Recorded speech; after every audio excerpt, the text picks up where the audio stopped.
Witajcie, Rostomieli. Dzisiaj chciałbym wam powiedzieć, o co łazi w tym naszym projekcie Raciborski Zuchthaus.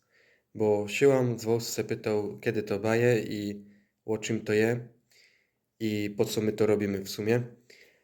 Raciborski Zuchthaus to jest trochę taki mój autorski pomysł, kiż tego i że zainteresował, że się geschichtą śląskich rojbrów w naszych stronach, czyli Karol Pistulka i Wincenty Eliusz. To było dwóch takich rojbrów. Jeden pochodził z Szczeleczek, jest dość taki znany Pistulka, a drugi z Maliny koło Opolą i to był Eliasz, Wincenty Eliasz, po prostu tak je na Wikipedii napisano. I o co w tym chodzi? Z moim sąsiadem my trochę badali tam historię, świętej pamięci już sąsiadam i okazało się, i że ten Eliusz, on przez jakiś czas wychowywał się w Stradonii. Tutaj kaj mieszkał, tutaj właśnie jakby spędzał swoje młodzieńcze lata. W rodzinie mojego sąsiada miał jakby praktykam, był kowołlam. I dopiero później, jak już był taki bardziej dorosły, to dopiero później napoczął rojbrować do kupy z tym pistulką. Tam jeszcze było chyba dwóch inszych. I z tego się później wezły te wszystkie takie powiedzenia i że Stradunia to jest rabunia, bo rojbrują. Później takie szychta o tym farożu, którego tutaj zamordowali.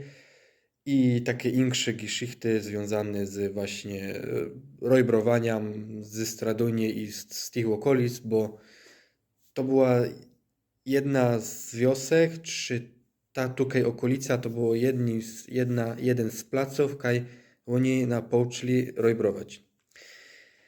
I kiedyś ludzie śpiewali moc śpiewek o tych rojbrach. Jedna śpiewka mi ten sąsiad zaśpiewał. Oczywiście, no to tam trochę było poprzekręcane i tak dalej, i coś ich też znał w internecie, i że to do kupy tak zmajstrował i zrobił, że z tego taką fajną śpiewkę, którą idzie zaśpiewać. Zrobiliśmy do tego muzyka, nasz kamrat to zrobił, zrobiliśmy nagrania do teledysku muzycznego i wnet po świętach wam na naszym portalu YouTube pokołżymy. Całki jakby teledysk muzyczny, później też baje wersja taką z tekstem do śpiewania i też postaramy się, co by to wciepnąć na Spotify'a, też do kupy z tą naszą pieśniczką Dziołcha Śląską, którą my opublikowali Łyńskiego Roka. O, tak fajnie po śląsku by szło padać. Spróbujemy to wciepnąć na Spotify'a, z tego, co by to miało więcej zasięgów. No i właśnie na tym ten nasz projekt polegał. Znajdziemy też już, jak już my to nagrali, znajdziemy jeszcze drugą jakby wersję tej pieśniczki. Tych pieśniczek było więcej, no ludzie już tego nie pamiętają. Nawet ci najstarsi nie pamiętają, bo to od tych najstarszych, co teraz żyją, to śpiewali rodzice, ołpy a ołmy, bo to były te śpiewki, powstawały pod koniec XIX stulecia i początki XX. Wtedy ta śląskość była jeszcze dość taką silną i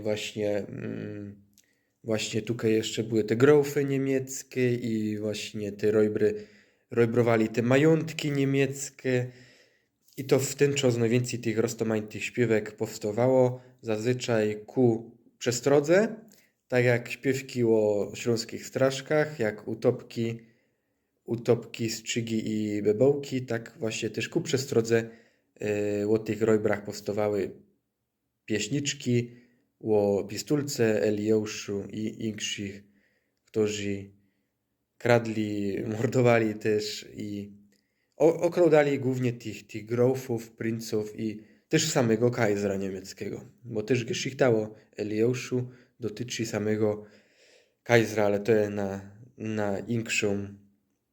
na inszy filmik. I tak, czekajcie. Ja miał z tego szpas, mieliśmy wszyscy szpas, którzy się w to zaangażowali.